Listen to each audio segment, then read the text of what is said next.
Why are you getting in my way? Since I said I'm going to live here, I'll take everything unnecessary outside and quickly bring in my stuff. My mother-in-law announced loudly outside the store I manage. My husband Sean, who was standing next to her, just laughed. At that moment, a black car pulled up. My name is Shelley, and I'm 31 years old. Sean and I got married 4 years ago. His father passed away when Sean was young, so his mother raised him alone.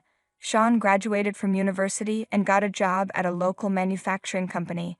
He's kind-hearted and soft-spoken, but he's easily influenced by others, which makes it hard for him to advance in his career.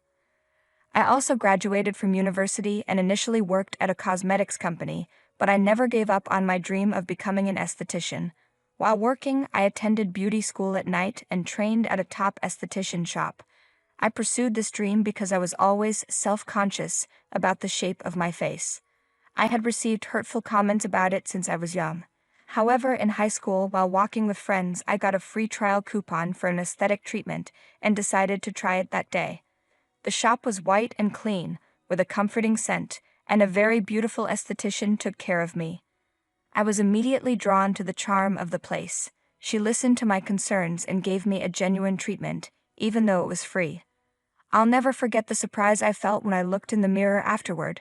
She said, "It's our job to solve problems and bring out people's confidence." Her words moved me, and I felt tears well up. This experience made me want to help others, leading me to choose this profession.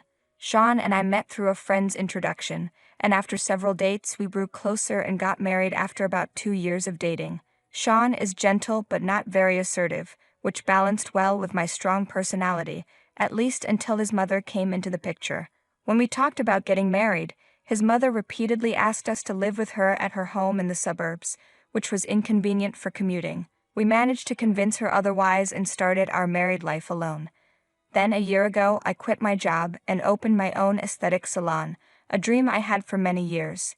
Although I used to juggle part-time jobs, starting my own business made me much busier than before, leading to more frequent disagreements in the life Sean and I shared. Still, we made efforts to maintain our bond as a couple by having breakfast together and letting each other know when we would be home.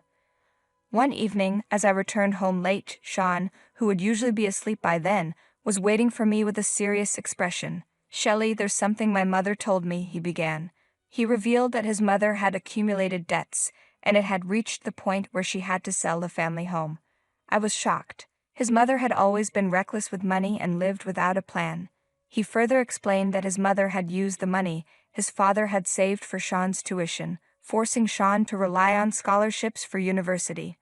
This behavior was why I had refused to live with her when we were newly married. The sale of her house meant she would have nowhere to live, which made me feel uneasy. "Can we let my mother live with us?"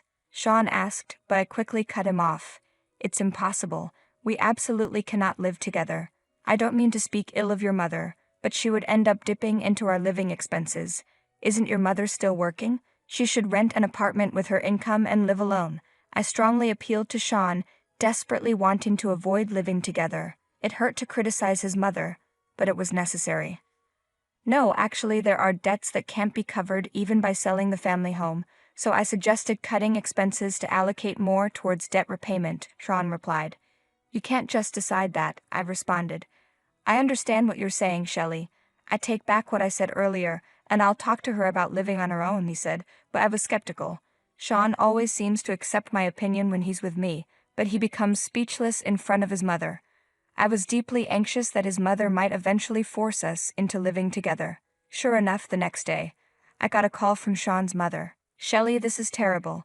Do you really hate the idea of living with me that much? I held back when you two first got married, thinking you were newlyweds, but this time it's unavoidable. I'm about to lose my home.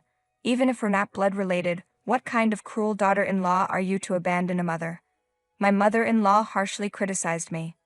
"I'm sorry, but I have to oppose this. Our house is too small for even the two of us, so we can't provide another room," I calmly explained to her, but my calmness only made her angrier. "It's unacceptable for a wife to go against her husband's words. I will retrain you to be a proper wife, so be prepared," she said and abruptly hung up the phone. This was another reason I refused to live together. I've always struggled with her domineering personality. It's frustrating how Sean gets swept up in her assertiveness and becomes submissive. The next day, even though it was early morning, my mother-in-law showed up at our house. "Sean, Shelley, are you there? I've come to talk, so open up quickly," she called out loudly without using the intercom and banged on the door.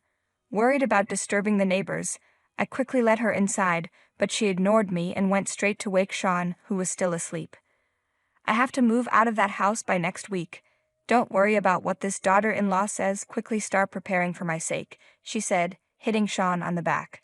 I wondered how a man over 30 could be treated like this by his mother, but I couldn't just stand by and watch.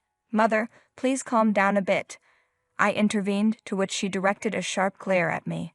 "How can I calm down? This situation is your fault. It's because of your selfishness," she snapped. Tension filled the air between us. Sean, seeing this, said, "Mom, I'm sorry.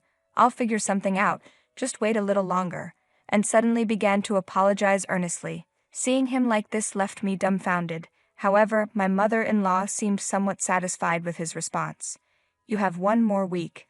Make sure you sort it out by then," she said, and then left. "Sean, why do you act so helplessly, and what exactly do you plan to do?" I asked as I pressed him. Sean visibly became angry. "Be quiet, Shelley. Can't you show a bit more understanding? Why am I always the one being blamed?" he shouted and then covered his head with a blanket. Sean raising his voice was unheard of, and I began to feel anxious that something unusual might happen this time. My premonition was right. The situation worsened the next week. As set by my mother-in-law, she and Sean took an unexpected action. That day, I visited the bank in the morning for work and planned to head to the store in the afternoon. The store opens in the afternoon, so I had left the preparations to my staff. However, before opening, I received a call from my staff telling me there was a serious issue at the store and that I needed to come quickly. I changed my plans and hurried to the store. To my surprise, when I arrived, my mother-in-law and Sean were confidently walking around inside. "What are you doing? Customers will be arriving soon, so please leave," I said. There were several beds in the store, separated by partitions, but my mother-in-law was lying on the beds and measuring them. "What are you talking about? This is a viewing, isn't it? There are beds here and this room is perfect for me. I don't need all of it, but I will use at least half. It's equipped for privacy, and it's discreet, so no worries. But this bed is a bit small. I'll use 2 of them," she said while arranging 2 beds together by herself. Incredibly, Sean was smiling and agreeing with her plan. "Sean, what is this? Moving here is not something I can allow. If this is a joke, stop it right now," I appealed, but I was confused by the unexpected actions of my mother-in-law and Sean. If it becomes public that someone is actually living in the esthetician store, it could damage its reputation. My store has been highly rated for its emphasis on hygiene, and many customers have supported us because of this. However, I couldn't let their selfish actions ruin the store's reputation. "Please stop this and leave. We're about to open, and we have many reservations. If you stay here, I'll call the police," I shouted. Hearing the word police, my mother-in-law and Sean looked a bit worried. "Let's leave it for today, but I'm definitely planning to live here," she said as she left with Sean. I apologized to my staff and quickly tidied up the store. I expected my mother-in-law to be unreasonable, but I was shocked that Sean went along with it. From the look on his face, it was clear he had decided to side with his mother. That night, Sean didn't come home. I wondered if he was avoiding me or if he just didn't care anymore. Still, I needed to make sure something like this didn't happen again, so I called Sean. "Hello, Sean?" "Ah, hello." Sean sounded reluctant to talk. "Please tell me your mother's actions today were a joke. If she starts living in the store, it will be ruined instantly. You know this store depends on customer trust. If your mother tries anything strange again, you must stop her. Do you understand?" Sean didn't respond and hung up. Seeing his reaction, I realized something. Sean couldn't resist his mother's constant pressure and had chosen to stand by her. It seemed easier for him to give in to his mother than to stand up for us. But this meant my store was in real danger. I was deeply troubled. How could I protect the store I love? I spent the night worrying, and before I knew it, it was morning. The next day was a day off for my salon, but I had a bad feeling, so I went to the store. While I was cleaning, a large truck suddenly stopped in front of the store. I rushed outside to see movers starting to unload furniture and prepare to bring it inside. When I asked the workers, they confirmed that my mother-in-law had requested this, and they were trying to bring her furniture into the store. "Please wait, I cannot accept this here," I firmly protested, but the workers didn't stop. They were just doing their job and had to complete the work they were hired to do. I managed to convince the workers to pause temporarily and quickly called for help. The workers were confused by the interruption and seemed to be contacting my mother-in-law.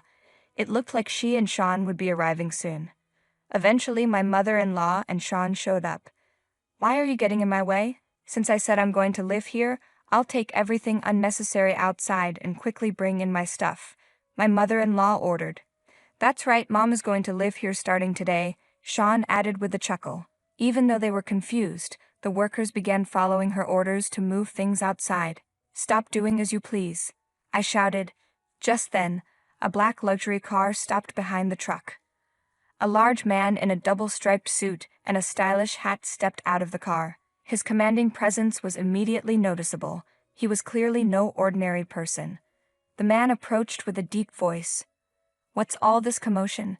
Isn't this disturbing the neighborhood? Shelley, are you having some trouble?" "Yes, I am. These people are trying to take over my shop and live here," I responded. Hearing this, the man looked towards my mother-in-law and Sean and calmly asked, "It seems there is some sort of trouble here. Is there a reason for this?" Overwhelmed by the man's presence, my mother-in-law hesitated. "What are you talking about? Don't meddle in family matters.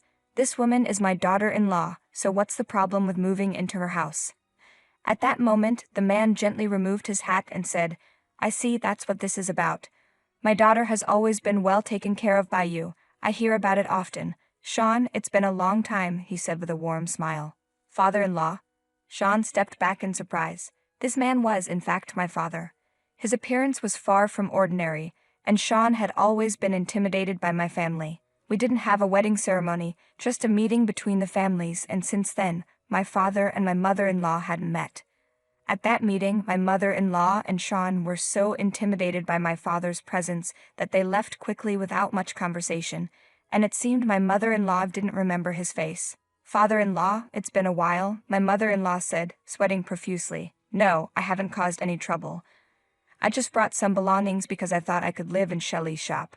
I haven't caused trouble for anyone," she explained, trying to act innocent while urging the workers to continue. "You intend to live here?"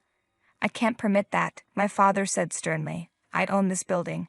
The first floor is rented out as Shelley's aesthetic salon, and my daughter and I have a formal contract as the landlords and business operators. It is not allowed to use this place as a residence. If violated, you will need to vacate immediately." "I've just witnessed a violation. According to the contract, you must vacate immediately," my father said with a piercing gaze. I could feel the overwhelming authority in his eyes. "I understand. I can't make any excuses for this violation. We will vacate immediately," I responded. My father nodded and turned his gaze to my mother-in-law and Sean. "As you heard, I've agreed with the tenant to terminate the lease. If you enter here again, I'll have to call the police. You are now outsiders. Please leave this place." Saying that, he led me inside the shop, and we closed the shutter in front of them. My mother-in-law and Sean stood there, dazed for a while, but soon I could hear them arguing with the movers. The movers, needing to rush to their next job, eventually left the belongings on the roadside and departed. "Sean, handle this for now. Bring it to our apartment," my mother-in-law instructed. Sean, following her orders, quickly arranged a rental car and began transporting the belongings. Watching through a gap in the shutter, I said, "It turned out just as expected. They're heading to our apartment." "I'm glad I acted promptly. Thank you, Dad." My father's stern demeanor softened, and he smiled. Maybe I went a bit too far. Despite his intimidating appearance, my father is actually a very kind person. He dresses this way because he loves gangster films, but he's usually just a friendly local real estate agent. They're sure to be surprised when they arrive at the apartment. We chuckled quietly to ourselves. In reality, all the furniture and household items from the apartment had already been removed, leaving only Sean's personal belongings behind. After a while, my mother-in-law called, clearly distressed. "What happened? The room is empty. Where is the furniture?" Her voice was agitated and angry. I responded calmly, I have terminated the apartment lease. I was the leaseholder and I made the payments, so it was within my rights to cancel it. The apartment is owned by my father, and we plan to dispose of any remaining belongings as abandoned property and change the locks soon. If you don't collect the personal items quickly, you'll have to meet my father again. Her voice trembled upon hearing my father's name. So, where have you moved to? Let us come there. Won't you let us stay with you? I answered with a snort. I've just decided to divorce Sean, and we will not live together anymore. I recently told Sean that if you interfere with my shop, I would seek a divorce. He agreed, and I've kept his response as evidence. Due to the influence of you and Sean, I can no longer continue my aesthetic business in this building. Therefore, based on the agreement with Sean, I am proceeding with a divorce. As for the furniture, it belonged to me before our marriage, and it is only natural that I take it all. Upon hearing this, my mother-in-law began yelling at Sean, who was next to her. How can you so easily agree to such a serious decision as divorce? The situation obviously required proper handling. I could hear Sean exclaim in surprise. You shouldn't prolong this issue. Look for a new place to live instead, I told them before ending the call. Afterward, my mother-in-law and Sean struggled to find a new home and eventually had to rent a house from distant relatives. Sean's commute became difficult, and he quit his job to work part-time at a rural deli while scrambling to pay off his mother's debts. Meanwhile, I was able to move into a property owned by my father immediately. As for the termination of the aesthetic shop's lease, it was actually part of a plan, and in reality, the business continues to operate as before. Now the popularity of my aesthetic shop has grown significantly, and it's become so sought after that reservations are difficult to secure, even attracting celebrities. We warmly welcome male clients, and I regularly provide various beauty treatments for my father. Although he is nearing 70, the regular care at our shop has rejuvenated his skin, making him feel a bit closer to the actor he has always admired. Through these experiences, I've come to realize again that the essence of my job is to give each client confidence. The memory of my first free aesthetic treatment when I was in high school remains vivid, and the excitement and fresh feelings from that day continue to inspire my daily work. That experience taught me what I should offer through my interactions with many customers. I also think about Sean occasionally. If he had more self-confidence, perhaps a different future could have been possible for him.